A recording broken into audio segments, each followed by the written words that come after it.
Dear students, मैं पीयूष कुमार त्रिपाठी स्वागत करता हूं आप सभी का अपने YouTube channel SCS EDU point पर। तो जैसा कि आप सभी लोग जानते होंगे कि हम लोग इस समय कक्षा 10 सामाजिक विज्ञान भूगोल सेगमेंट के आखिरी अध्याय का अध्ययन कर रहे हैं, जिसमें आज हमारी संभवतः आखिरी क्लास होने वाली है। तो चलिए बिना देर किए हुए हम लोग आज की क्लास को शुरू करते हैं। तो आज की क्लास शुरू करने से पहले मैं आपको बता देता हूं कि अगर आपने इसका पहला पार्ट नहीं देखा है तो आप उसे ज़रूर देख लीजिए, क्योंकि उस पार्ट से आपको सड़क परिवहन और रेल परिवहन के बारे में कुछ महत्वपूर्ण जानकारियां मिल जाएंगी जो आपकी बोर्ड परीक्षा की दृष्टि से इम्पॉर्टेंट होंगी। तो चलिए बिना देर किए हुए हम आज की क्लास को शुरू करते हैं। तो चलिए आज की क्लास हम लोग शुरू करते हैं।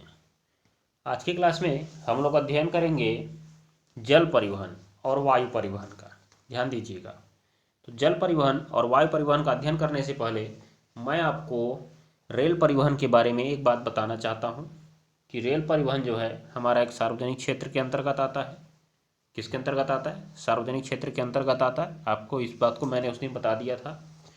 और उसके बाद रेलवे ने अपनी सुविधा के लिए कुछ मुख्यालय स्थापित किए हैं जहां पर रेलवे के कार्यों का संचालन किया जाता है। तो उसमें से कुछ हमारे लिए इम्पोर्टेंट हैं जिन्हें मैं आपके सामने लेकर आया हूं और आप उन्हें लिख भी लीजिएगा। जैसे आपके सामने ये पहला नंबर दिख रहा है, नॉर्थ अर्थात उत्तर रेलवे। नॉर्थ अर्थात उत्तर रेलवे, तो लिख लीजिएगा। कैसे लिखेंगे आप? 2 कॉलम बना लीजिए और यहाँ पे लिख लीजिए रेलवे और इधर साइड में लिख लीजिएगा मुख्यालय। तो 2 कॉलम आप बना लीजिए अपनी कॉपी में। तो इधर साइड में रेलवे लिखिए, इधर साइड में मुख्यालय उसका। चलिए, तो पहला नंबर में आप लिखिएगा उत्तर रेलवे। उत्तर रेलवे दिल्ली। दिल्ली, नई दिल्ली भी लिख सकते हैं, इसमें कोई गलती नहीं है। दूसरा लिख लीजिएगा दक्षिण रेलवे। दक्षिण रेलवे चेन्नई। तो मैं बोलता जाता हूँ, आप उसको लिखते जाइए। दक्षिण रेलवे चेन्नई। फिर पूर्व रेलवे कोलकाता। पूर्व रेलवे कोलकाता। पश्चिम रेलवे बम्बई। पश्चिम रेलवे बम्बई। हो गया, आपने इतना लिख लिया। उसके बाद एक 5वां नंबर लिख लीजिएगा, पूर्वोत्तर रेलवे। क्या लिखेंगे आप? पूर्वोत्तर रेलवे। ये है आपका, देखिए, गोरखपुर। पूर्वोत्तर रेलवे जो है आपका रहेगा गोरखपुर। ठीक है, तो लिख लिया आपने पूर्वोत्तर रेलवे गोरखपुर। और एक और उसके नीचे लिख लीजिएगा उत्तर मध्य रेलवे। उत्तर मध्य रेलवे। उत्तर मध्य रेलवे, इसका है इलाहाबाद आपका, जिसे आप अब प्रयागराज भी लिख सकते हैं, प्रयागराज। ठीक है, ये बात को आप ध्यान में रख लीजिएगा। तो ये हो गया कुछ रेलवे जोन और उनके मुख्यालय। और बहुत सारे रेलवे जोन बनाए गए हैं, लेकिन इनमें से जो आपका प्रमुख है वो है चारों दिशाओं के 4, और ये पूर्वोत्तर और एक ये उत्तर मध्य रेलवे। ठीक है, ये बात को आप ध्यान में रख लीजिएगा। तो इसको आप लोग जरूर ध्यान में रखेंगे। ठीक, चलिए अब हम लोग अपनी आज की क्लास को शुरू करते हैं। तो आज की क्लास है जो हमारी, सबसे पहले आपकी शुरू होगी जल परिवहन से। कहाँ से शुरू होगी? जल परिवहन। तो आइए शुरू करें जल परिवहन। तो जल परिवहन जैसा कि लिखा हुआ है कि परिवहन का सबसे सस्ता साधन है। तो अगर आपसे कोई पूछे कि जल परिवहन क्या है, जल परिवहन क्या है, तो आप कैसे लिखेंगे? वस्तुओं और सेवाओं तथा यात्रियों को एक स्थान से दूसरे स्थान तक जल मार्ग के द्वारा ले जाने की प्रक्रिया जो है जल परिवहन है। जल परिवहन है। ठीक है, ये बात को आप लोग ध्यान में रख सकते हैं। जो हमारा जल परिवहन है एक सस्ता साधन है और भारी साधनों को आसानी से एक स्थान से दूसरे स्थान तक पहुंचाने के लिए अनुकूल है। ठीक है, यह आसानी से एक स्थान से दूसरे स्थान तक साधनों को पहुंचा सकता है और कम खर्चे में पहुंचा सकता है। ये बात को आप ध्यान में रख सकते हैं। ठीक है, ये ध्यान में रखिए। नीचे आपके लिए कुछ दिया गया जल परिवहन का महत्व, तो इसकी आप हेडिंग लिख के आप इसके पॉइंट अपने मन से बनाएंगे। ठीक है, देखिए क्या लिखा हुआ है। जल परिवहन का महत्व। तो देखिए जल परिवहन का महत्व क्या क्या है, इसको हम लोग फोकस करते हैं। तो जैसा कि आपको दिख रहा होगा कि जो जल परिवहन है वह एक सस्ता साधन है, मतलब रेलवे और सड़क परिवहन की अपेक्षा सस्ता साधन है। क्यों ऐसा है? क्योंकि देखिए रेलवे परिवहन में रेल पटरी का निर्माण करना होता है, सड़क परिवहन में आपको मार्ग का निर्माण करना होता है, उसके लिए आप जमीन अधिग्रहण करिए, उस पर खर्चा वर्चा करिए, फिर उसके बाद निर्माण होगा, बहुत सारी चीज़ें आपको देखनी पड़ती हैं। परंतु अगर जल परिवहन की बात करें तो उसमें ऐसा कुछ नहीं करना है, आप केवल जहाज बनाइए और पानी में उतार दीजिए, पानी के रास्ते लेके चलना शुरू कर दीजिए, ठीक है ना। ये बात को ध्यान में रखिएगा। तो इसका मतलब क्या है कि जल परिवहन एक सस्ता साधन है। तो आप लिख सकते हैं कि चूंकि जल परिवहन में रेलवे और सड़क परिवहन की तरह रेल पटरियां और मार्ग बनाने की आवश्यकता नहीं पड़ती है, इसीलिए जल परिवहन अपेक्षाकृत एक सस्ता साधन होता है। उसके बाद देखिए कह रहा है शक्ति के प्रयोग में बचत। तो बात ये उठी कि जल परिवहन से शक्ति के प्रयोग में बचत कैसे होती है। अब जैसे मान लीजिए कि आप कोई गाड़ी चला रहे हैं, तो ये जो गाड़ी है आपकी पेट्रोल डीजल आदि से चलेगी, किसी से भी चलेगी, तो जब तक उसको आप ईंधन देंगे तब तक ये चलती रहेगी। लेकिन जल परिवहन में ज़रा आप दिमाग लगाइए कि जैसे एक नदी की धारा बहती हुई जा रही है, एक नदी की धारा बहती हुई जा रही है, अब ऐसे इधर साइड से इधर साइड की ओर जा रही है ये। अब आप यहाँ पे नाव जब रखते हैं तो नाव तो पानी की धारा में आगे बहती हुई चली जाएगी, इसका मतलब इसको ईंधन खर्चा करने की ज़रूरत नहीं है। तो यही आप कहेंगे कि जब जो परिवहन है जल परिवहन का साधन पानी की बहाव की दिशा में जाता है तो उसे अधिक ऊर्जा खपत की आवश्यकता नहीं पड़ती है, उसे अधिक ऊर्जा खपत की आवश्यकता नहीं पड़ती है। इसका मतलब ये शक्ति का भी बचत करती है, ठीक है, ये ध्यान में रखिएगा। उसके बाद आप अधिक क्षमता लिख सकते हैं, अधिक क्षमता। तो जलयान के द्वारा सामान ले जाने और ले आने की क्षमता रेल और सड़क यातायात के साधनों की अपेक्षा बहुत अधिक होती है। जैसे आपने देखा होगा खुद कि बहुत बड़े बड़े पानी के जहाज होते हैं जिनमें बहुत सारे सामान रख के इधर से उधर ले जाए जाते हैं, ये बात को ध्यान में रखिएगा। तो इसीलिए कहा गया इसकी क्षमता भी क्या होती है, अधिक होती है। आप केवल हेडिंग लिखिए, बाकी पॉइंट आप अपने अनुरूप बनाएंगे, आप अपने हिसाब से बनाएंगे। फिर कह रहा है भारी वस्तुओं के लिए उपयुक्त। भारी वस्तुओं के लिए उपयुक्त मतलब जो भारी वस्तुएं हैं उनको जल परिवहन के माध्यम से आराम से ले जाया जा सकता है, ये बात को ध्यान में रखिएगा। क्यों? क्योंकि पानी में जब आप उसके घनत्व से ज़्यादा घनत्व इसका कर देते हैं, ये क्या बोलते हैं, पानी के घनत्व से कम इस जहाज का घनत्व कम कर देते हैं, तो काफ़ी ज़्यादा सामान उस पर लाद कर आप एक स्थान से दूसरे स्थान तक ले जा सकते हैं। ध्यान में रखिएगा आप लोग इस बात को। तो अगला कह रहा है दुर्गम क्षेत्रों में एकमात्र साधन। तो ये कोई खास चीज़ नहीं है, इसमें आप ध्यान मत दीजिए। उसके बाद सुरक्षा। तो कह रहा है सुरक्षा की दृष्टि से भी जल परिवहन वायु परिवहन और रेल परिवहन की अपेक्षा कम जोखिमपूर्ण है, मतलब इसमें कोई टकराने की संभावना नहीं है। हाँ यह है कि जहाज कभी पलट गया तो प्रॉब्लम तो होगी ही, लेकिन इनकी अपेक्षा उसमें दुर्घटना के कम चांसेज रहते हैं। फिर आप उसमें लिख सकते हैं कि विदेशी व्यापार का सर्वोपरि साधन, अर्थात जब एक देश से दूसरे देश के बीच व्यापार करना है और उसके बीच कोई सड़क मार्ग नहीं है तो हम वहाँ से सामान कैसे लेके जाएंगे, इसे जल मार्ग के द्वारा या वायु मार्ग के द्वारा। तो वायु मार्ग तो आपको बहुत कठिन पड़ जाएगा, इसीलिए सबसे सस्ता जल मार्ग पड़ता है, ये ध्यान में रखिएगा। उसके बाद आप देखिए यहाँ पे लिखा हुआ है प्राकृतिक दृष्टि से महत्वपूर्ण। तो ये तो आपके लिए कुछ खास नहीं है, बस आप इसमें ये ध्यान में रखिएगा। यहाँ पे लिखा है भारत का तटीय विस्तार। तो मैं आपको एक बात बताना चाहता हूँ, यहाँ से हम लोग कुछ बातें कुछ फैक्ट लिख लेते हैं फिर आगे बढ़ते हैं। चलिए तो आइए कुछ फैक्ट लिखे जाए यहाँ पे। पहले आप कुछ फैक्ट पकड़िए और उनको याद रखिएगा। जैसे आप सबसे पहले ध्यान में रखेंगे कि भारत की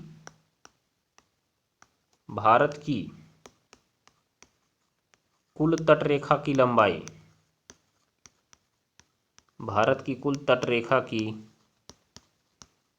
लंबाई यह है आपकी 7,516.6 किलोमीटर, 7,516.6 किलोमीटर, याद रखिएगा आप लोग।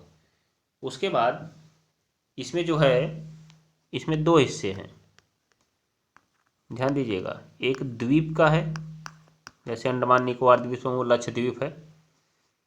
उसके बाद दूसरा मुख्य भूमि का है। मुख्य भूमि का मतलब जैसे जो हमारा भारत का नक्शा है, तो ये जो राज्य हैं ये समुद्र से लगे हुए हैं, ये तटीय राज्य है, तो इनकी बात हो रही है, तो मुख्य भूमि का है। तो जो इसमें मुख्य भूमि का है वो है आपका 5422.6 किलोमीटर, और ये है लगभग 2097 किलोमीटर, ये ध्यान में रख लीजिएगा। ठीक है, तो इस तरह से आप इसको बनाएंगे कि भारत की कुल तटरेखा की लंबाई 7516 किलोमीटर, उसके बाद जो मुख्य भूमि की तटरेखा की लंबाई है 5422.6 किलोमीटर, और बाकी जो द्वीपों की है वो 2097 किलोमीटर है। ठीक, अभी मैं आपको मैप में भी दिखा रहा हूँ कि कैसे ये मुख्य भूमि और द्वीप की यहाँ पे बात हो रही है। और एक बात और ध्यान में रख लीजिए कि जो मुख्य भूमि की लंबाई है वो कहीं कहीं पर 6100 किलोमीटर देता है, 6100 किलोमीटर। तो इसको भी आप बगल में लिख लीजिए, अगर 5422 ऑप्शन में नहीं है तो आप 6100 किलोमीटर टिक मार्क कर सकते हैं। ध्यान दीजिएगा आप लोग इस बात को। चलिए, उसके बाद एक फैक्ट और लिखिए इसके बारे में, इसी के नीचे एक इंडिकेट पॉइंट करके लिखिएगा, इंडिकेट पॉइंट, इंडिकेट पॉइंट लिखिएगा। इंडिकेट पॉइंट मैं बोल रहा हूँ, सबसे लंबी तटरेखा, सबसे लंबी तटरेखा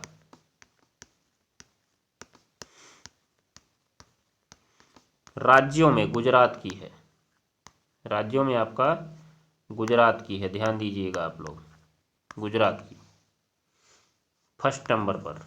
सेकंड नंबर पर आती है आंध्रा की, अर्थात आंध्र प्रदेश की सेकंड नंबर पर, इसको लिख लीजिएगा।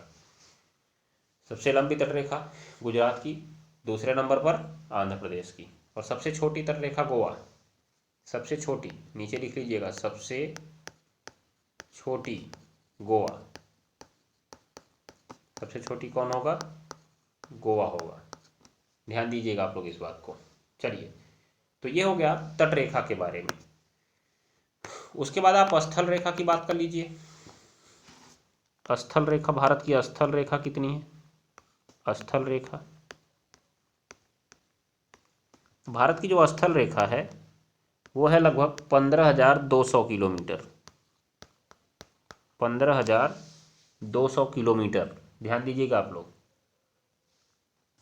जिसमें सबसे बड़ी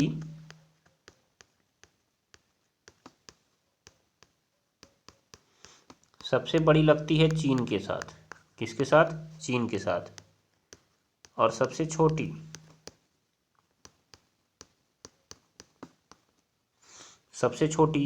किसके साथ लगती है, अफगानिस्तान के साथ, किसके साथ लगती है, अफगानिस्तान, याद रख लीजिएगा। ये लगभग 106 किलोमीटर के आसपास लगती है, 106 किलोमीटर के आसपास।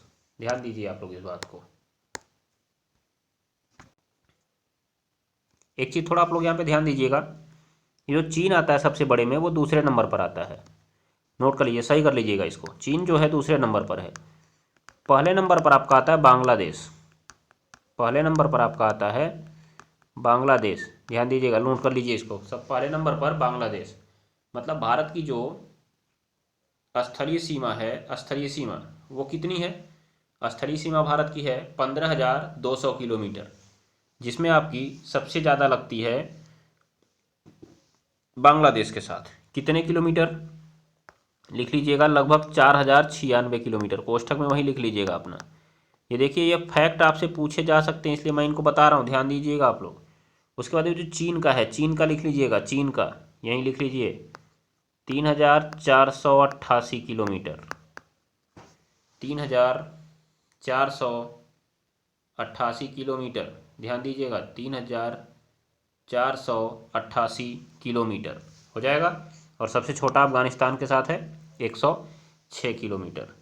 कितने राज्य, कितने देशों से लगती है भारत की सीमा, कितने देशों से लगती है भारत की सीमा, तो आप इस बात को नीचे नोट कर लीजिए। देखिए, ये सब आपके लिए भौगोलिक फैक्ट हैं, आपके लिए बहुविकल्पी में आ सकते हैं, ध्यान दीजिएगा। तो आपका जो फैक्ट है इसमें 7 देशों से लगती है, आप लिख लीजिएगा।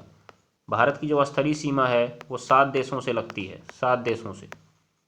फटाफट उनके नाम लिखते जाइए और नाम आप एक क्रम से लिख लीजिए। कैसे? नाम जो है आप एक क्रम से लिखिए। कैसे लिखेंगे आप? पश्चिम से पूर्व की ओर।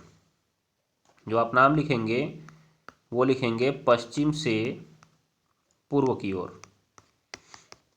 ठीक है, तो पश्चिम से पूर्व की ओर आप लिखेंगे तो सबसे पहले आपका आएगा, लिखते जाइए, मैं शॉर्ट फॉर्म लिख रहा हूँ, आप पूरा लिखिएगा। पाकिस्तान, पाकिस्तान। पाकिस्तान के बाद अफगानिस्तान, अफगानिस्तान। अफगानिस्तान के बाद आपका आएगा चीन। चीन के बाद तब आएगा आपका नेपाल, नेपाल। नेपाल के बाद आपका आएगा भूटान। भूटान के बाद आपका आएगा बांग्लादेश। बांग्लादेश के बाद सबसे अंत में आएगा म्यांमार। सबसे अंत में आएगा आपका म्यांमार। तो ये 7 देशों की सीमा जो है भारत से लगती है, याद रख लीजिएगा। तो आपसे पूछा जा सकता है निम्नलिखित में से किस देश की सीमा भारत से नहीं लगती है। इस टाइप के सवाल आपसे पूछे जा सकते हैं, ध्यान दीजिएगा। तो बात उठी कि भारत की कुल तटरेखा कितनी लंबी है? 7516.6 किलोमीटर।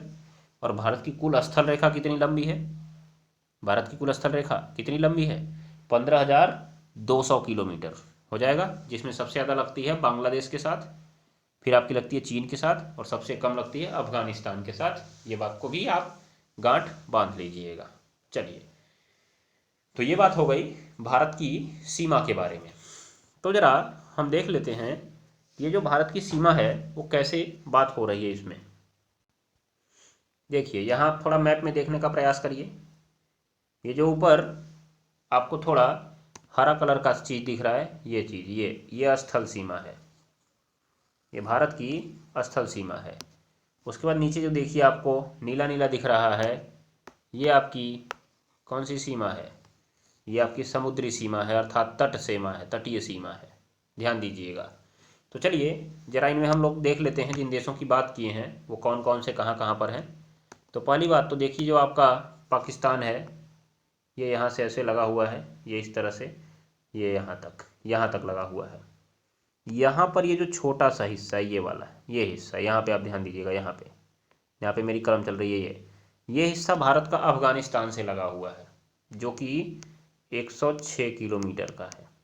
इस पर पाकिस्तान ने कब्जा करके रखा है इस तरह से, ध्यान दीजिएगा आप लोग। तो ये अभी पाक अधिकृत कश्मीर में आता है, जिसे हम लोग कहते हैं कि पाक ने इसको अधिकृत करके रखा है, ध्यान दीजिएगा। उसके बाद जो आपका यहाँ से होता है ये हिस्सा, यहाँ से चीन का शुरू हो जाता है। तो देखिए ये चीन यहाँ से लगता चला जाता है, आपका यहाँ तक लगता है चीन, यहाँ तक, ध्यान दीजिएगा, ये सब पूरा चीन लगता है। ठीक, तो ये आपको पूरा चीन लगता है, ये सब चीन का है, ये चीन का एरिया है। तो देखिए पहले आपका पाकिस्तान मिला, फिर आपको अफगानिस्तान यहाँ पे मिला, फिर आपको चीन मिला यहाँ पे, चीन। चीन के बाद देखिए आपका नेपाल आ गया यहाँ पे, जो इस तरह से यहाँ से ऐसे लग रहा है। फिर जैसे ही नेपाल आया, नेपाल के बाद देखिए आपको भूटान दिख रहा है, भूटान, और नीचे आपको बांग्लादेश दिख रहा है, बांग्लादेश। फिर आपको सबसे अंत में देख लीजिए यहाँ पे इस एरिया पे म्यांमार दिख रहा है, जो भारत का इस ये पूर्वोत्तर का, पूर्व दिशा का एकदम एरिया है, वो लगा हुआ है म्यांमार से। हो जाएगा, ये बात को आप ध्यान में रख लीजिएगा। और एक फैक्ट, ये भारत के बारे में एक और याद कर लीजिए, जरा मैं बोलता हूँ नीचे लिख लीजिएगा। भारत का लिखिएगा आप लोग, भारत का अक्षांशीय विस्तार, भारत का अक्षांशीय विस्तार, ठीक है, भारत का अक्षांशीय विस्तार। तो इस बात को आप लिख लीजिएगा जरूर, भारत का अक्षांशीय विस्तार। देखिए 8 अंश 4 मिनट, 8 अंश 4 मिनट, यहाँ पे कोष्ठक में लिख सकते हैं मुख्य भूमि, मुख्य भूमि,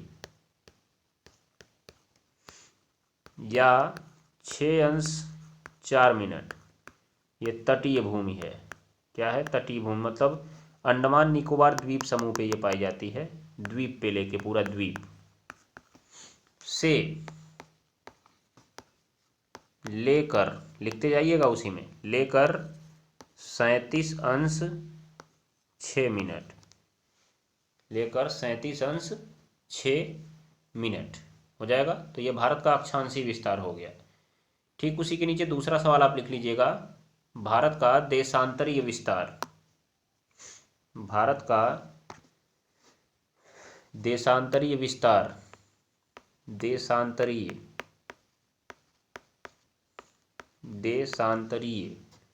विस्तार हो गया।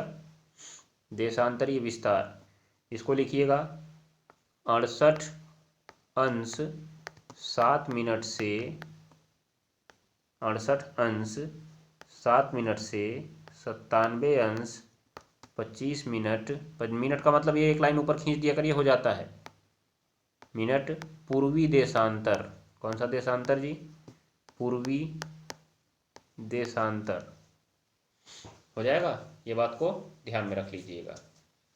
चलिए उसके बाद एक और बात लिखिएगा उसी के नीचे इंडिकेट करके, कुछ पॉइंट मैं आपको फैक्ट यहाँ पे बताते चलता हूँ जिससे आपके लिए बाद में परेशानी ना हो अगर इस टाइप के सवाल आ जाएं तो। उसके बाद लिख लीजिएगा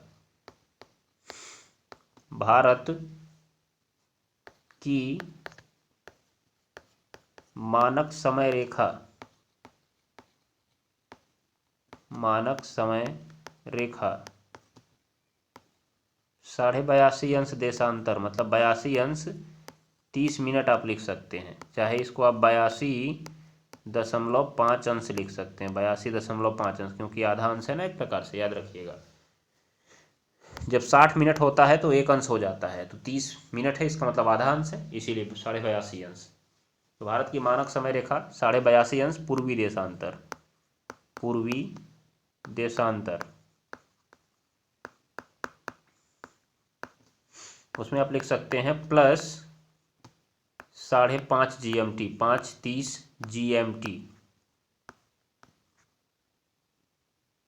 GMT, बगल में लिख लीजिएगा GMT, 5.5 GMT। ये 5.5 GMT का मतलब जानते हैं क्या है आप लोग? जो हमारा मानक समय है उससे हम लोग 5.5 घंटे आगे हैं, 5.5 घंटे आगे हैं। जैसे लंदन में अगर रात को 12 बज रहा है तो हमारे यहाँ सुबह का 5:30 बजेगा उस समय, ध्यान दीजिएगा आप लोग। तो ये कंडीशन है इस पर, ठीक। चलिए एक और पॉइंट आप लोग नीचे लिखिएगा, एक और पॉइंट बोले, लिखिए। वो पॉइंट क्या है? भारत का उत्तर दक्षिण विस्तार, उत्तर दक्षिण विस्तार ये आता है आपका 3214 किलोमीटर, 3214 किलोमीटर हो जाएगा। चलिए उसके बाद वहीं नीचे लिख लीजिएगा पूरब पश्चिम विस्तार, पूरब पश्चिम विस्तार, पूरब पश्चिम विस्तार 2933 किलोमीटर, ध्यान दीजिएगा 2933 किलोमीटर हो जाएगा ना, ध्यान में रखेंगे आप लोग। चलिए तो ये हो गए आपको भारत के बारे में कुछ प्रमुख फैक्ट। 2 फैक्ट और बचे हुए हैं भारत के बारे में, मैं आपको बता देता हूँ, लेकिन उससे पहले जरा आप इस मानचित्र को देखिए और समझिए। यहाँ पे देखिए आपका नीचे लिखा होगा, मैं थोड़ा जूम करके दिखाता हूँ आपको, दिखेगा। देखिए यहाँ पे आपका क्या लिखा हुआ है, यहाँ पे आपका लिखा हुआ है, दोनों तरफ आ जाइए आप लोग। यहाँ पे देखिए ये आपका एक भारत का द्वीप समूह है जिसे आप लोग अंडमान निकोबार द्वीप समूह कहते हैं, अंडमान निकोबार द्वीप समूह कहते हैं। और ये हमारा पूरा भारत का तट रेखा है, यहाँ से देखिए, यहाँ से ऐसे जा रही है। तो जो भारत का लास्ट पॉइंट है ना, मुख्य भूमि का, जैसे हमारा पूरा भारत देश है, वो लास्ट पॉइंट यहाँ तक आया हुआ है। ये 8°4 पर पड़ता है, 8°4 पर पड़ता है। 8 अंश 4 मिनट अक्षांश पर पड़ता है। किस पर पड़ता है जी? अक्षांश पर पड़ता है। उसके बाद यहाँ से देखिए, जब आप चले जाएंगे वहाँ पे, कहाँ पे, अंडमान निकोबार द्वीप समूह, देखिए अंडमान निकोबार द्वीप समूह यहाँ पे ख़त्म ही नहीं हुआ। अंडमान निकोबार द्वीप समूह यहाँ जाके ख़त्म हो रहा है, जो कि है 6 अंश 4 मिनट अक्षांश, 6 अंश 4 मिनट अक्षांश हो जाएगा ना, ध्यान में रखेंगे। इसीलिए मैंने कहा कि जो भारत का अक्षांशीय विस्तार था वो 8 अंश 4 मिनट मुख्य भूमि का था, जो हमारा भारत देश है, और जो 6 अंश 4 मिनट है वो द्वीप का है। किसका है? द्वीप का है। ये द्वीप भी भारत का ही है, ये आप ध्यान में रखेंगे आप लोग। अंडमान निकोबार द्वीप समूह भारत का ही द्वीप है, हो जाएगा। तो ये आपका फैक्ट हो गया। उसके बाद ऊपर आप चले जाइए सीधे सीधे, यहाँ पे देखिए भारत का जो एकदम लास्ट पॉइंट है, जहाँ मैंने कहा था अफगानिस्तान से लगता है ये हिस्सा, ये वाला हिस्सा यहाँ पे, तो ये हिस्सा जो आपका है भारत का 37 अंश 6 मिनट पर पड़ता है। कितने पर पड़ता है? 37 अंश 6 मिनट पर पड़ता है। उसके बाद देख लीजिए देशांतरी विस्तार, मतलब पूरब से पश्चिम। देखिए अक्षांशी की बात होगी तो उत्तर से दक्षिण, ध्यान दीजिएगा। अक्षांश, जब अक्षांश की बात होगी तो हम उत्तर से दक्षिण की बात करेंगे। किसकी किसकी बात करेंगे जी? उत्तर से दक्षिण। और जब देशांतर की बात होगी, देशांतरी विस्तार की बात होगी, तो पूरब से पश्चिम की बात होगी। पूरब से पश्चिम या पश्चिम से पूर्व आप लिख सकते हैं, कोई गलती नहीं है इसमें, ध्यान दीजिएगा। पूरब से पश्चिम मैं यहाँ पे दिखा रहा हूँ आपको, यहाँ देखिए बात उठती है, ये लिखा हुआ है, ये देखिए ये आपका गुजरात है। गुजरात आपका पड़ता है पश्चिम में। कैसे आपने बताया? जब देखिए आप ऐसे प्लस चिन्ह बना लीजिए, प्लस चिन्ह, ऊपर नॉर्थ, नीचे साउथ, इधर ईस्ट और इधर वेस्ट। तो गुजरात किधर साइड में पड़ा? वेस्ट साइड में। तो पश्चिम में 68 अंश 7 मिनट है। वहीं जब हम इधर घूमते हुए इधर जाते हुए चले जाते हैं पूरब में, तो देखिए ज़रा यहाँ पे आपका क्या दिख रहा है पैटर्न, ये आपका पैटर्न दिख रहा है 97 अंश 25 मिनट, 97 अंश 25 मिनट। ये जो मैंने आपको बताया था, पहले लिखवा दिया था आपकी कॉपी में। और यहाँ से यहाँ तक की दूरी, मतलब ये पॉइंट और जो वहाँ पे लास्ट पॉइंट था उसकी दूरी देखिए कितना है, 2933। और वही कहानी इसके साथ है, देखिए जब ये ऊपर से नीचे वाले की पूरे की बात कर रहा है, मतलब ऊपर से नीचे तक पूरा टोटल, तो यहाँ पे देखिए 3214 किलोमीटर है। ये भारत का विस्तार हो गया। अब बात उठी कि जब भारत के ये पॉइंट थे किनारे किनारे वाले, तो इनको कुछ नाम दिया गया था। जितने भी पॉइंट थे ना, इनको एक एक नाम दिया गया था। जैसे आपका ये 8 अंश 4 मिनट वाला, इसका कुछ नाम है, इसका नाम है, इस वाले का नाम है, यहाँ पे जो आपका 6 अंश 4 मिनट है इसका नाम है, और जो ऊपर आपका बना था उसका नाम है। ध्यान दीजिएगा। तो इनके नाम क्या क्या हैं इनको लिखिए। जैसे देखिए ये मुख्य भूमि है, कौन सी है?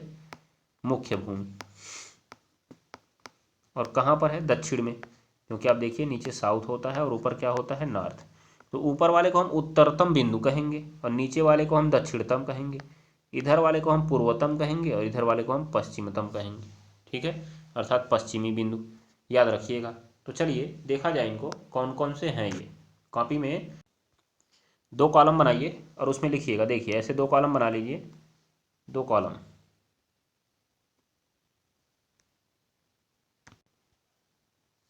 तो देखिए आप लोग 2 कॉलम बनाइए कॉपी में अपने, 2 कॉलम इस तरह से। इस तरफ लिखिएगा बिंदु और इस तरफ लिखिएगा नाम, हो जाएगा। तो जो आप बिंदु और नाम लिखेंगे तो इस साइड में पहले लिखिएगा उत्तरतम बिंदु, उत्तरतम बिंदु।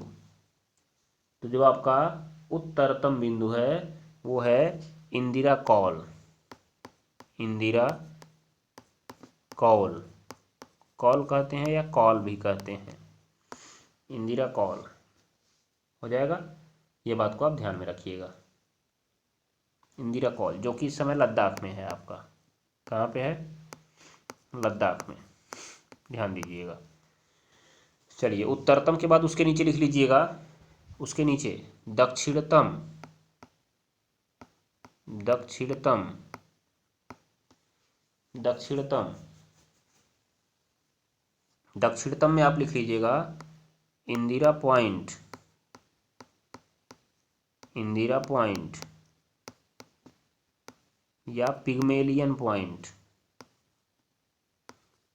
या पिग्मेलियन पॉइंट, यहाँ पे आपको दिख रहा होगा, ये देखिए आप लोग यहाँ पे पिग्मेलियन पॉइंट, कोष्ठक में लिख दीजिएगा ग्रेट निकोबार द्वीप। ग्रेट निकोबार द्वीप मतलब ये जो आपका है निकोबार द्वीप समूह पर है। अंडमान निकोबार जो अभी मैंने आपको दिखाया मानचित्र में वहीं पर है, जो आपका 6 अंश 4 मिनट वाला था। तो यहीं पे लिख सकते हैं आप 6 अंश 4 मिनट, और इसके बारे पे लिख सकते हैं 37 अंश 6 मिनट, 37 अंश 6 मिनट। तो उत्तरतम हो गया आपका, दक्षिणतम हो गया आपका। उसके बाद आप तीसरा नंबर लिखिएगा, तीसरा नंबर दक्षिणतम, तीसरा नंबर लिख लीजिएगा दक्षिणतम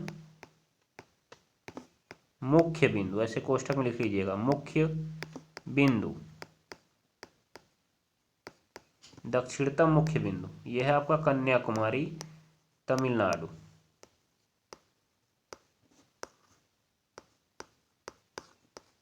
कन्याकुमारी कहाँ पे है, तमिलनाडु में लिख लीजिएगा, तमिलनाडु। तो जो आपका ये है इसमें कोष्ठक में लिख लीजिएगा 8 अंश 4 मिनट। क्या लिखेंगे आप, 8 अंश 4 मिनट। अब आपके दो बचते हैं, और दूसरा, अब चौथा नंबर आप लिखेंगे पश्चिमी बिंदु, पश्चिमी बिंदु। तो जो आपका पश्चिमी बिंदु है वो कितने पे था, 68 अंश 7 मिनट। ये देशांतर था, देशांतर। तो जो आपका पश्चिमी है उसे गौर माथा भी कहते हैं, गौर माथा, जिसे आप यहाँ पे देख सकते हैं गुहार मोती लिखा गया, वही है गौर माथा, गुजरात। गौर माथा क्या है, गुजरात है, हो जाएगा। उसके बाद देखिए आप यहाँ पे आगे देखिएगा, आगे यहाँ पे क्या लिखा हुआ है आपका, दक्षिणी नहीं, दक्षिणी हो गया ना, पूर्वी पश्चिमी के बाद पूर्वी, पूर्वी देख लीजिए। पूर्वी बिंदु आपका ये रहेगा आपका 97 अंश 25 मिनट पर, 97 अंश 25 मिनट पर। तो जो पूर्वी बिंदु आपका होता है वो होता है किबिथू, किबिथू, किबिथू। ये है आपका अरुणाचल प्रदेश में। क्या है जी, अरुणाचल प्रदेश में, ध्यान दीजिएगा आप लोग। तो ये आपका हो गया, सभी कोने के मैंने नाम बता दिए जहाँ जहाँ तक वो पहुँचे थे, जहाँ जहाँ तक देश का विस्तार गया था। ये बात को ध्यान में रखिएगा। तो इसमें जरा आप अक्षांश और देशांतर की बात समझ लीजिए। ये अक्षांश क्या था, देशांतर क्या था। जैसे मान लीजिए पृथ्वी गोल है ऐसे, और इसी पृथ्वी पर हमारा भारत देश है। तो अगर हम ऐसे ऐसे गोला बनाते हैं इस तरह से, ऐसे, ये इस तरह से, ठीक है, ऐसे, जो पृथ्वी के पश्चिम से होकर पूर्व की ओर जाते हैं। किसकी ओर जाते हैं जी, पश्चिम से होकर ऐसे पूर्व की ओर जाते हैं। इनको कहा जाता है अक्षांश। क्या कहा जाता है, अक्षांश। ये एक एक अंश पर बनाए जाते हैं, एक एक अंश पे, और 90 अंश तक बनाए जाते हैं। जब 90 अंश पे पहुंचता है तो इसी को ध्रुव बोला जाता है। क्या बोला जाता है जी, ध्रुव। और नीचे भी आपका है ध्रुव, हो जाएगा ना। अब उसके बाद देशांतर क्या है, दोनों ध्रुवों को मिलाने वाली जो रेखा है, देखिए ऐसे ऐसे, ऐसे ऐसे, इस तरह से, ऐसे ऐसे मिलाती हुई चली जाएगी। ये है देशांतर। क्या है, देशांतर। मतलब दोनों ध्रुव को जो मिलाती है वो देशांतर है। और जो पृथ्वी को दो भाग में बांटती है, देखिए ऐसे, इस तरह से क्षैतिज, मतलब देखिए ऐसे ऐसे खींचते चले जाइए पृथ्वी पर, ऊपर से नीचे जैसे ऐसे जाएंगे वो छोटा होता जाएगा, और अंतिम में जाके एक बिंदु बन जाएगा, छोटा होगा एक बिंदु बन जाएगा। ये तरह से आपका सर्कल बना होगा।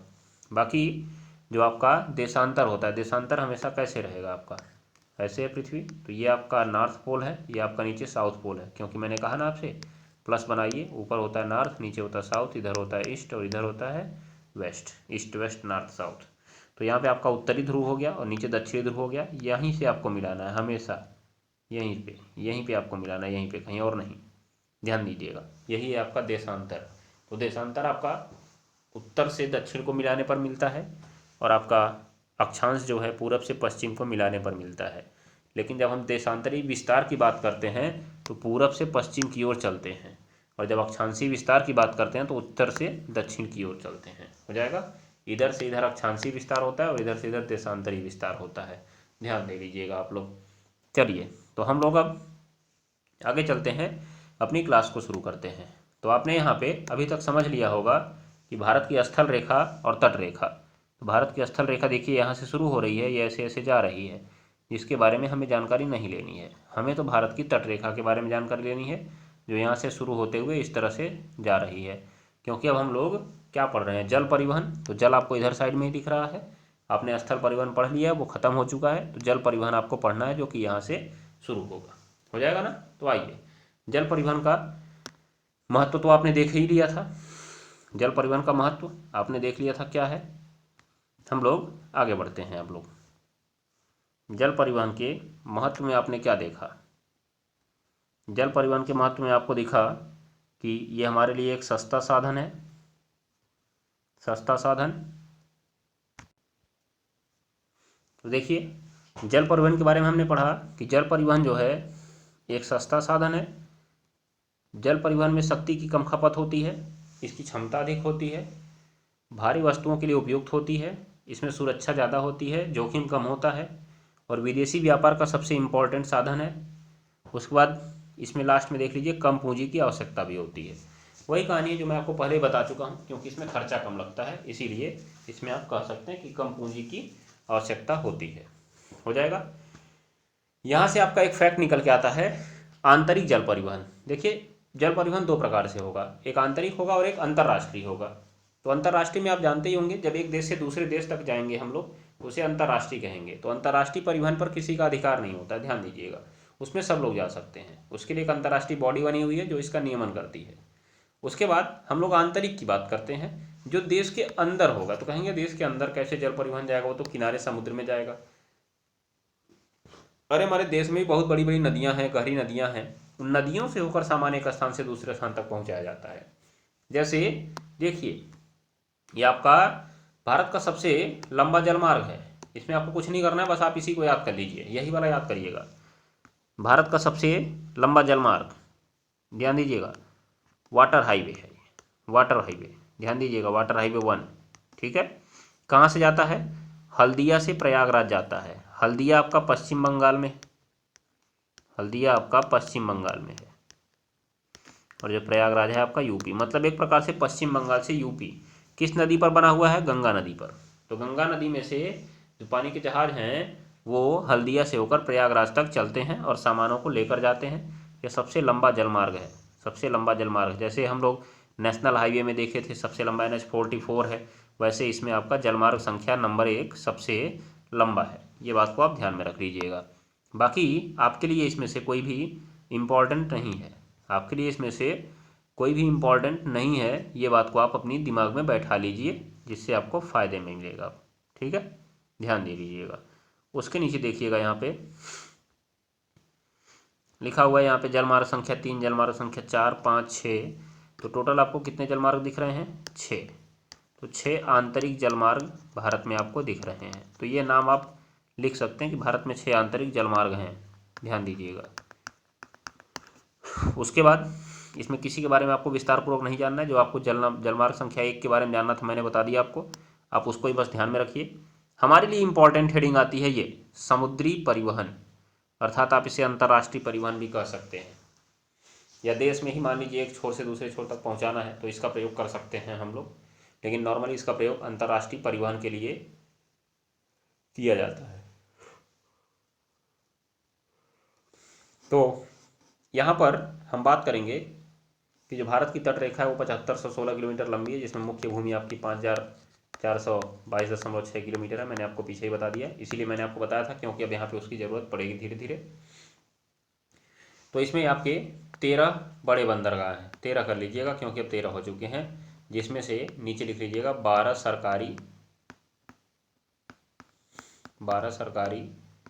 और एक निजी, कौन सा निजी, अभी हम लोग इसके विस्तार में देख लेंगे। तो 12 सरकारी और एक निजी। आप नाम 12 का लिखेंगे, लेकिन जो इसमें आपका विस्तार होगा कम से कम हम लोग 5 का ध्यान में रखेंगे। और किसका किसका विस्तार ध्यान में रखेंगे मैं आपको बताऊंगा, आप उसको देखते चलिएगा। ठीक है ना, ये बात को ध्यान में रखिए। तो सबसे पहले जो भारत में जो 13 बड़े पत्तन हैं इनको हम लोग देख लेते हैं। और यहाँ पे आप 200 कर सकते हैं, 200 छोटे पत्तन हैं। 13 बड़े पत्तन, 200 छोटे पत्तन। तो हमें इन 13 बड़े पत्तन क्या होते हैं, बंदरगाह क्या होते हैं, सबसे पहले आप लिख लीजिएगा। सबसे पहले आप लिखेंगे बंदरगाह। बंदरगाह क्या है, इसकी आप परिभाषा लिखेंगे। बंदरगाह क्या है, इसकी आप परिभाषा लिखेंगे, ध्यान दीजिएगा। तो आप लिखेंगे, बोले हम, तट पर स्थित वह स्थान, तट पर स्थित वह स्थान जहां पर जलयान रुकते हैं, जहां पर जलयान रुकते हैं और उनसे वस्तुओं का आदान प्रदान होता है, बंदरगाह कहलाते हैं। बंदरगाह कहलाते हैं। यह जल से भरा एक क्षेत्र होता है। यह जल से भरा एक क्षेत्र होता है। हो जाएगा, ये बात को आप जरूर ध्यान में रख लीजिएगा। उसके बाद लिख लीजिएगा नीचे, भारत में 13 बड़े बंदरगाह और लगभग 200 छोटे बंदरगाह हैं। लगभग 200 छोटे बंदरगाह हैं। हो जाएगा, तो नीचे लिख लीजिएगा, भारत के बड़े बंदरगाहों को 2 भागों में बांटा गया है। भारत के बड़े बंदरगाहों को 2 भागों में बांटा गया है। 2 भागों में बांटा गया है। लिख लीजिएगा। पहला लिख लीजिएगा, पहला पूर्वी तट के बंदरगाह और दूसरा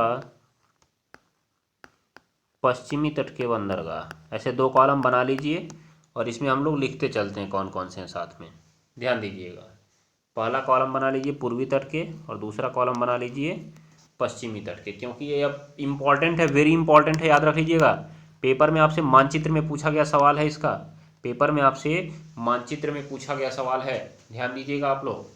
तो चलिए हम लोग कैसे लिखेंगे इसको, मैं आपको एक लिख के बताता हूँ, फिर उसके बाद बाकी आप लोग लिखेंगे, ध्यान दीजिएगा। चलिए, तो फटाक से आप 2 कॉलम बनाइए ऐसे। पहले में आप लिखिए पूर्वी तट का और दूसरे में आप लिखिएगा पश्चिमी तट का। पश्चिमी तट का हो जाएगा। तो पहले हम पूर्वी तट का लिख लेते हैं कौन कौन सा है। तो पूर्वी तट में आप लिखेंगे कैसे, देखिए, पहला नंबर है कोलकाता। कोलकाता, इसके कोष्ठक में आप लिखेंगे पश्चिम बंगाल। पश्चिम बंगाल, और उसी के कोष्ठक में आप लिखेंगे, आपकी कॉपी बड़ी होगी, आपके लाइन में आ जाएगा, उसी में आप लिखेंगे कृत्रिम। कृत्रिम, एक मिनट, कृत्रिम मत लिखिएगा इसमें, तो मैं गलत बोल रहा हूँ जी। इसको लिखेंगे आप प्राकृतिक। क्या लिखेंगे, प्राकृतिक। तो हम लोग हर बंदरगाह को इसी तरह से लिखेंगे, पहले उसका नाम लिखेंगे, किस राज्य में वो लिखेंगे, और कैसा है वो लिखेंगे। कैसा का मतलब, जो बंदरगाह होते हैं वो 2 टाइप के होते हैं, कुछ प्राकृतिक होते हैं और कुछ कृत्रिम। प्राकृतिक का मतलब वो प्राकृतिक रूप से बने होते हैं, और कृत्रिम का मतलब वो मानव के द्वारा बनाए गए हैं। जैसे मान लीजिए कि ये आपका तट है, जैसे भारत है तो ये तटीय क्षेत्र है। अब यहाँ पे कोई जहाज आके रुकना चाहता है, लेकिन वहाँ पानी ही इतना गहरा नहीं है कि वो जहाज आके रुक सके, ध्यान दीजिएगा। तो हम लोग यहाँ पे इसको गड्ढा कर देते हैं और दीवार बना के पानी ज़्यादा इकट्ठी कर देते हैं, जिससे जहाज आके वहाँ आसानी से रुक सकते हैं। तो ये हो गया कृत्रिम बंदरगाह। लेकिन कुछ ऐसे क्षेत्र हैं जो पहले से ही गहरे होते हैं, जहाँ पर जहाज आके आसानी से रुक सकते हैं। तो हमें केवल किनारे से डेवलप करने की ज़रूरत होती है, पानी को डेवलप करने की ज़रूरत नहीं पड़ती है। इसीलिए इन्हें प्राकृतिक बंदरगाह कहा जाता है। क्या कहा जाता है, प्राकृतिक बंदरगाह कहा जाता है। ये बात को आप जरूर ध्यान में रख लीजिएगा। तो हम यहाँ पे ये भी जानेंगे साथ साथ कि कौन सा बंदरगाह प्राकृतिक है और कौन सा बंदरगाह आपका कृत्रिम है, क्योंकि ये आपके लिए इम्पोर्टेंट है। आपसे पूछा गया सवाल है कि पूर्वी तट पर स्थित एक प्राकृतिक बंदरगाह को उसके चिन्ह के साथ दर्शाइए, ध्यान दे लीजिएगा। तो आप इनको जरूर लिखते चलिए। चलिए, अब पूर्वी तट वाले पे और आते हैं हम लोग। मैंने एक लिख के बता दिया, अब आप पूर्वी तट वाले में लिखना प्रारंभ कर दीजिए, शुरू करें।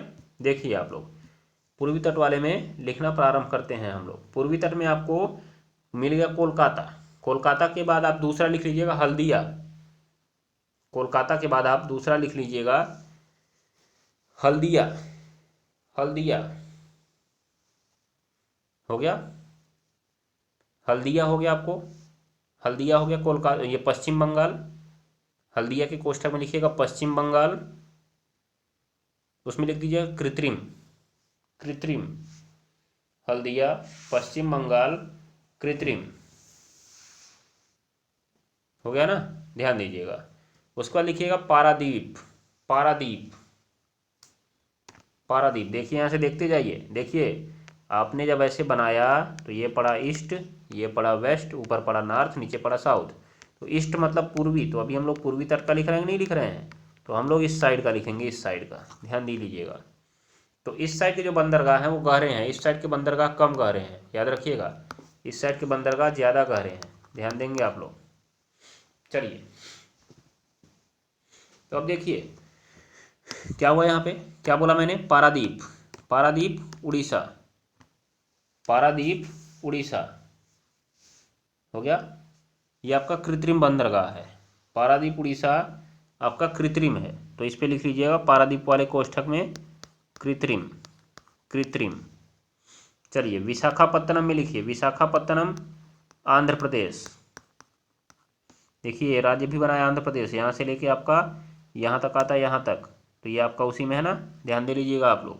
अभी मैं राज्य भी पढ़ाऊंगा, मैपिंग कराऊंगा आपको, तो अभी फिलहाल के लिए इनको आप लिखते चलिए। अभी मैं आपको एक तरीका और बता रहा हूँ, पहले आप कॉलम बना लीजिए, फिर मैं आपको बताता हूँ।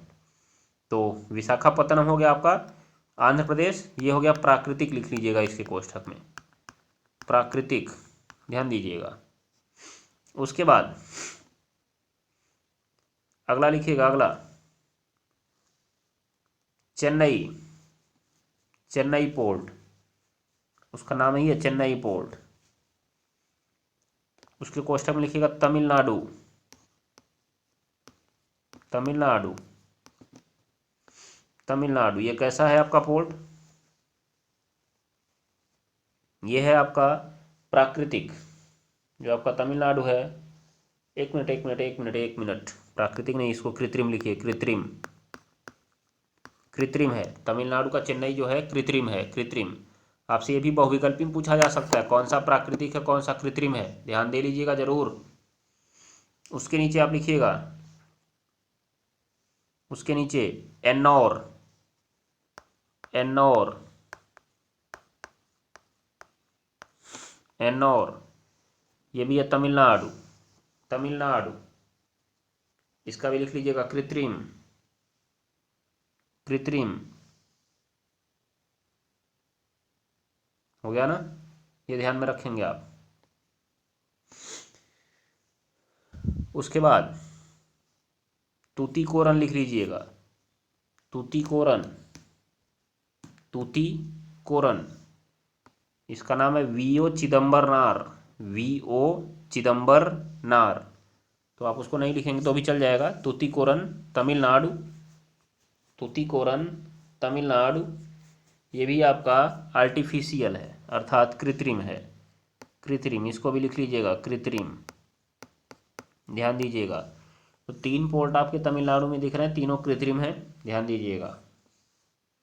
चलिए अब उसके बाद आ जाइए, पूर्वी तट का ख़त्म, अब पश्चिमी तट वाले कॉलम में आ जाइए। पश्चिमी तट वाले में, पश्चिमी तट वाले में फिर हम लोग ऊपर से नीचे आना शुरू करते हैं, ऊपर से नीचे। तो सबसे ऊपर आपका रहेगा कांडला। सबसे ऊपर आपका रहेगा कांडला।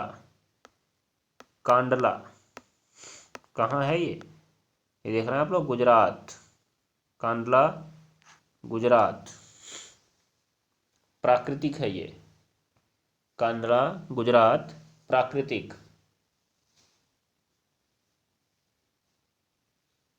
हो गया ना, ध्यान दीजिएगा। चलिए उसके बाद दूसरा लिख लीजिएगा मुंबई। दूसरा लिखिएगा मुंबई। मुंबई, महाराष्ट्र, कोष्ठक में लिख लीजिएगा महाराष्ट्र। ये जो आपका है मुंबई, मुंबई, इसके कोष्ठक में लिखिएगा महाराष्ट्र। महाराष्ट्र। यह है आपका प्राकृतिक, प्राकृतिक, प्राकृतिक। उसके बाद लिख लीजिएगा नहावा सोवा, कहने का मतलब नहाओ फिर सो जाओ, नहावा सोवा, नहावा सोवा। इसको बोलते हैं JNPT, जवाहरलाल नेहरू पोर्ट। तो JNPT आप ऐसे लिख सकते हैं कोष्ठक में उसके, JNPT। ये भी महाराष्ट्र में देखिए मुंबई बंदरगाह के बगल में ही बनाया गया था, इसके भार को कम करने के लिए, याद रखिएगा। JNPT नहावा सोवा ये महाराष्ट्र में है, ये कृत्रिम है। ये कैसा है आपका? कृत्रिम है, ध्यान दीजिएगा। चलिए उसके बाद लिख लीजिए मार्मा गोवा, मार्मा गोवा। कैसे लिखेंगे आप मार्मा गोवा? ऐसे लिखेंगे आप मार्मा गोवा। देखिए मार्मा गोवा, मार्मा गोवा, ये गोवा में है, गोवा में। मार्मा गोवा गोवा में है और प्राकृतिक है। इसके कोष्ठक में लिख लीजिएगा प्राकृतिक, प्राकृतिक। उसके बाद लिख लीजिएगा मैंगलुरु, मैंगलुरु, बेंगलुरु नहीं मैंगलुरु, मैंगलुरु, मैंगलुरु पोर्ट। तो जो आपका मैंगलुरु पोर्ट है वो है आपका कर्नाटका। मैंगलुरु पोर्ट लिख लीजिएगा कर्नाटका, हो गया। ये भी जो आपका है प्राकृतिक है, ये जो है आपका प्राकृतिक है। उसके बाद लिख लीजिएगा लास्ट नंबर कोचीन, कोचीन, कोचीन, हो गया ना, कोचीन। तो ये हो गया आपका कौन सा? केरला में, केरला में, केरला में हो गया आपका, ध्यान दीजिएगा। और ये भी प्राकृतिक है, ये भी है प्राकृतिक। चलिए तो ये आपके हो गए जो प्रमुख पोर्ट थे, उनके नाम, उनके राज्य और वो कैसे हैं इनके बारे में ध्यान दीजिएगा।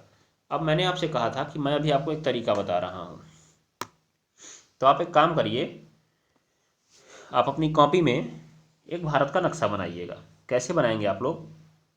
पूरा नक्शा आपको बनाने की ज़रूरत नहीं है, देखिए मैं आपको दिखाता हूँ कैसे बनाएंगे आप वो भारत का नक्शा। यहाँ से लीजिए और ऐसे दो पूंछ निकालिए और ऐसे ऐसे नीचे ले जाइए और यहाँ से यहाँ पर ले जाके इतना छोड़ दीजिए, ठीक है, इतने पर ले जाके छोड़ दीजिए। अब आपका मन करे तो आगे ले जाके ऐसे बनाइए, इसको ले जाके आप यहाँ से निकाल के ऐसे, ये ऐसे उठा के पूरा करके इसको बना लीजिए। बाकी मैंने आपको जितना कहा कि आप यहाँ से लेके यहाँ तक ज़रूर बना लीजिएगा, यहाँ से शुरू करिए और यहाँ तक नीचे वाला हिस्सा बना लीजिए। अब फटाफट इन पे सबको दर्शाते चलिए। चलिए ये आपका पहला पूंछ है, ऐसे डब्बा लगा के कांडला लिख लीजिएगा, कांडला, कांडला। फिर जो आपका जो नीचे का हिस्सा यहाँ पे निकल के आएगा, यहाँ पे आप लिख लीजिएगा मुंबई, मुंबई। और इसी के बगल में लिख लीजिएगा JNPT, वहीं पे उसी पॉइंट पे लिखिएगा JNPT। फिर उसके नीचे यहाँ पे एक पॉइंट लगाइएगा और लिखिएगा मार्मा गोवा, मार्मा गोवा। लिखते जाइए फटाफट, पॉइंट लगाइए, लिखिए कांडला, उसके बाद उसके नीचे लिखिए मुंबई JNPT, उसके नीचे एक पॉइंट लगा के लिख लीजिएगा मार्मा गोवा। फिर यहाँ पे एक पॉइंट लगाइए यहाँ पे, तो यहाँ पे लिख लीजिएगा मैंगलोर, मैंगलोर। और नीचे की साइड में एक पॉइंट यहाँ पे लगाइए, यहाँ पे लिख लीजिएगा आप कोचीन, कोचीन, हो गया। फिर जो आपका यहाँ तक आप पहुँचे थे, यहाँ तक, तो यहाँ पे आप कोलकाता लिख लीजिएगा, कोलकाता। फिर यहाँ से थोड़ा नीचे आइएगा पारादीप, पारादीप। फिर उसके नीचे आ जाइएगा विशाखापत्तनम, विशाखापत्तनम। फिर यहाँ पे आप एक लिख लीजिए, यहाँ पे चेन्नई, बस चेन्नई।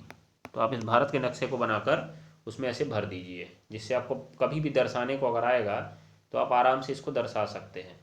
पूछा आपको पूर्वी तट का दर्शाइए, तो पूर्वी तट का आपको एक स्ट्रक्चर आपके दिमाग में रहेगा, यहाँ यहाँ यहाँ और यहाँ दर्शाना है, यहाँ पे यहाँ पे यहाँ पे और यहाँ पे आप दर्शा देंगे।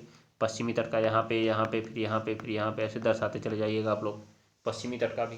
तो इस तरह से आप बंदरगाहों को दर्शा सकते हैं। तो आशा करता हूँ कि आपको ये बंदरगाह अच्छे तरीके से समझ में आ गए होंगे, नाम और उनके राज्य तथा उनकी प्रकृति के साथ याद भी हो गए होंगे कुछ ना कुछ। ठीक है, तो आज मैं सोचा था कि इस क्लास को ख़त्म कर दूंगा, लेकिन ये आपको भारत के बारे में कुछ फैक्ट बताने के चक्कर में क्लास हमारी लंबी हो गई, और आज की क्लास को हम यहीं पे समाप्त करते हैं। कल हम लोग वायु परिवहन को क्लियर कर लेंगे। कल की क्लास ज़्यादा लंबी नहीं होगी, 25 से 30 मिनट के अंदर समाप्त हो जाएगी। कल हम लोग इन बंदरगाहों के बारे में कुछ बातों को बात कर लेंगे। 5 बंदरगाहों के बारे में हम लोग विस्तार से पढ़ेंगे।